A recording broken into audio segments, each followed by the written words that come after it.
From time to time, particularly over the last 4 years, I've received a lot of flack about outing certain individuals or groups within the alternative community. Quotes of knocking out the competition, I'm working for Langley, or it appears I don't like anyone, all spring up. But over time, the ones that were exposed have all revealed themselves in due course. Winston Shrout, or Shroth, to give the correct pronunciation, is the latest I'm hearing to quit his blog and guest appearances. And slowly it's all winding down the plethora of people in our community who, to me at least, are actually worse than the cabal. Now, some were unaware. Many who followed the RV and all kinds of other things, they were unaware. But there are many who are or were aware of their actions. Well, disloyalty is a common theme in the alternative community. Even just from my own experiences tells you that. But to me, the cabal, the order, the former control system aspects, all have a purpose and a goal. They all work towards. Sadly, few of them knew the real end goal that would eliminate them as well as us. And this is down to the massive compartmentalisation program that was implemented. But the cabal had a purpose. Now, we all disagree with that purpose, obviously. It's destructive, violent and heinous in many capacities, but they at least believed in it. Few of them realised that the overall plan is and was a planetary takeover, a total harvesting program, and once completed, an end to this Earth planet. Many believed that this was being implemented by humans. It wasn't. If all of them were told the real plan, would so many have gone along with it? I suspect not. And this level of teaching to get the real message out to those minions involved has been a key component in many of the subtle and also not so subtle changes that have been happening globally increasingly over the last 2 years. Now, you all know it's not easy telling the so-called lower masses, the unawakened, that most stuff they've been told is a lie. So you can imagine how difficult it is telling people with badges, titles, royalty and other so-called elites. They all think that they're all so important that they would know everything. But you know what? They didn't have the need to know either. It's a common theme. All of them fed a nice line to massage and soothe their imbalanced egos over how important they are, when in reality they're all pawns in the global destruction plan. Yes, to those of you in higher positions who I know listen, all of you are played as pawns in the game. I'm sorry to burst your pride and roles of self-importance, but reality sucks for you than even us so-called lesser important people. Many of you so-called elites are now beginning to realise you're more controlled, more lied to, more used, more abused and more compartmentalised than even we were. You all played the sacrificial game of trampling on people to get to the top, only to realise they were all laughing at your own ego-based stupidity. You played the game for them. It's time to stand down off your fake elevated platforms and come and work with us to improve all things here.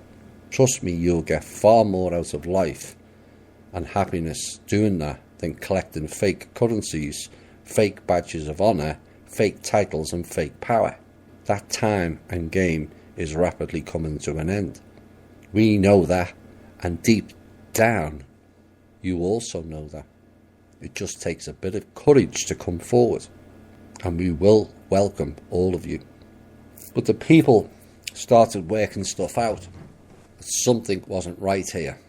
Following the advent of the internet, many of us who were in the shadows, cast aside from what was classed as normal society, there is no such thing, declared nutty or freaks, outcasts on our own planet. Just think about that for a second. Outcasts on your own planet. It's like being declared an illegal alien. How can you be illegal on your own planet, for source sakes? It's beyond bizarre. Cast aside by family and friends, we all began to coalesce onto this new platform called the internet and realise, wow, there are many of us globally who have all suffered the same. And I imagine you all had the same thoughts of, I thought I was the only one thinking this way. In a school of 1,300 pupils, I was the only one vocally talking about aliens at aged 11. The only one. Now, for all of us, it's been a lonely and sobering experience. Well, for myself, 20 or so years later, when the initial internet came out, apart from the obvious top search being porn, the most popular search was about ETs. And to people like me, I felt like a kid again, and all Christmases had come at once. Lots of people having shared experiences, and some pictures were posted up before the agency clowns started to post fake ones everywhere. It was a magic time, knowing finally I'm not the only one, and there are many of us believing in and having an interest in that subject. Now, as that subject was wrapped into conspiracy, as it was called, all other fields of knowledge on those sites that covered it popped up everywhere. About the criminality of the Vatican, the banking fraud, religion, rogue agencies, politicians, royalty and elites. The changing of history narratives all came into view. Down the rabbit hole we all went. Chasing the white rabbit like the Mad Hatter was the view of many, but we still persisted with that change of directive and also opinion. The early forums or blogs were riddled with Israeli-dominated agents. Yes, you, Debka, D-E-B-K-A, disrupting the flow of discourse and their distraction tactics. But some of us were wise to that, and I got thrown out of the very first and only forum I'd been on Disclosed TV, known as Forum 1.0. But as I exposed all of the Israeli agents in there, they launched Forum 2, promising all would be the same and all would be invited back, but I knew it wouldn't, and I was blocked out of it. Now, later on came the masses that filled up the community from 2008 through 2010 time, and it was all gathering momentum. A vast volume of people from all over the world, all coalescing, wanting all these conspiracies, as they were called then, a term created out of Langley, to discredit anything that resembled the truth.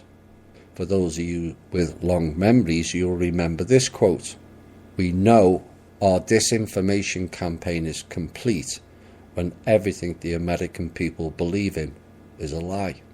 William Casey, head of Langley CIA, ably supported by the Paperclip crew and the Nazi Scherf family, better known as the Bushes. Now, Langley's involvement on various other agencies around the world, like Five Eyes, which is actually 9 or more, this was not just an American cover-up, but a global one. But it never ended there, though. It went into and pervaded right through our community. And what are the chances of the names of several of the top groups in our community and subsidiary connections that branched off those groups, all containing names of CIA secret projects? Many of you will know of Project Paperclip, or Northwoods and a few others, but the lesser known projects had far more sinister intentions than most are aware of. But into our community came the names Projects Camelot and Projects Avalon, who branched off from that with Project Phoenix. Even a guy we had on CV called Mark Thomas, who's linked with Keenan and Langley, had his foundation called the Lords of Light. That name is also the name of a CIA project. But it didn't end there, did it? In came the blue theme. And yes, the Blue Avians. And another subtle reference to a former and ongoing CIA project called Project Bluebird, which later became Artichoke. Now, that particular project, which involved the most heinous experiments on children, so now you know why I reacted to the Contact in the Desert billboard where Wilcock and Corey Good spoke of harvesting the children in a 3-year programme. Project Bluebird now became Blue Avian, Project Blue Book, Project Blue Beam, and the lesser-known group Blue Brethren Club. If you look it up, you will see names in that group that will aghast and disappoint you in equal measure. It's all part of a programme. The cabal have a system of colour-coded agents. Blue is not the only colour. People have heard of Dr. Green and his links to the Mengele experiments. Maybe he was Mengele, as Dr. Green is a code name.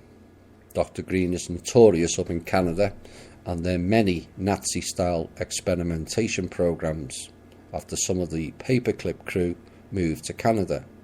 Now, from all accounts, Dr. Green has a daughter within our community who spouts all kinds of shite as well, along with her Pine Gap agent sidekick. Oops. You have intelligence agents or high-profile people with names like Mr. or Mrs. White. White is not the real name. It is the program that they are attached to. Mr. Black is another prominent program. Think Black Diamond, Black Water, Black Star Trust. Any trust with the term star in it, like the notorious 5-Star Trust. Star is not a word, it is an acronym, and it stands for Special Trust Alternative Regime. Think about that. Alternative Regime. 5-Star Trust, Nazis. And was brought into law in 1997 via the Cayman Islands. And others like the Black Trust for Children out of Nebraska, who have the trustees as Wells the Fargo. Literally Wells the Fargo. Even Black Lives Matter, all funded by Soros. All are run as dark rogue corporations or programs by the control system. It's all colour-coded. With so much bullshittery littered throughout our community, I felt I had to stand up and call these sellouts out. How can we learn anything new with so many distracting us?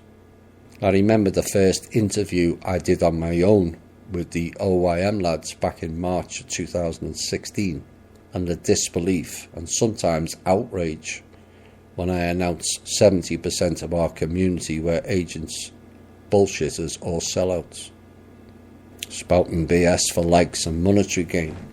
But only a few knew that I had actually lowered that figure, so it gave people a chance to grasp it.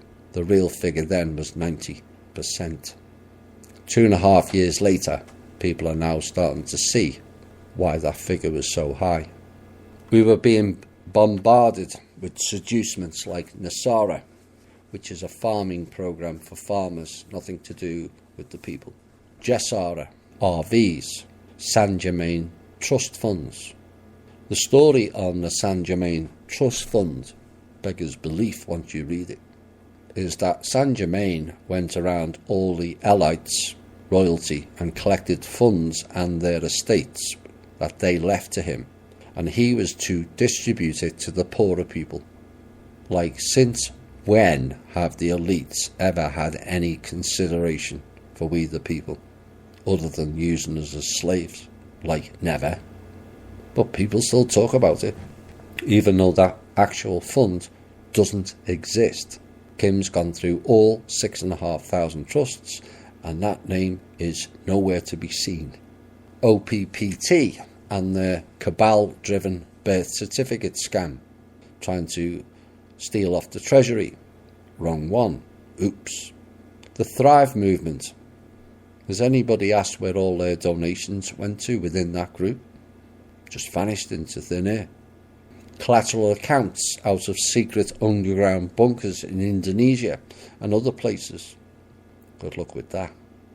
Prosperity packages and bloody ET packages were further seducements. The community was riddled with the religious and prophecy bullshit. Fake transitions at the time. Yes, you, Mr. Wilcock, telling all your listeners that you are more important than them and you wouldn't be here after December the 21st, 2012, as you would be transitioning. Yeah, you transitioned okay, but into a humanity sellout working for the Covens. It's what you transitioned to. ETs were going to save us. It was a total minefield of information that was important to us all, and total misinformation. And we were only getting distracted and seduced into this type of bullshittery. Now, I felt THI was an opportunity to correct that. I did do some of it in Cosmic Voice, but it was kind of frowned upon by Drake and others.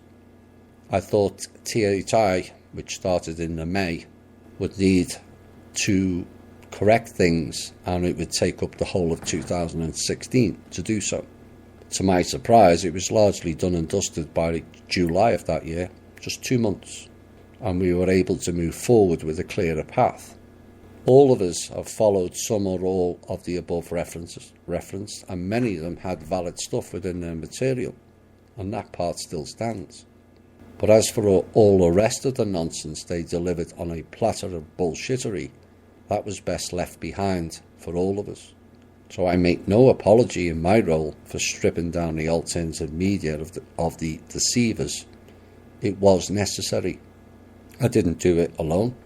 I was ably supported by many others, like Randy Morgans, Shane Naruna, and the OYM lads.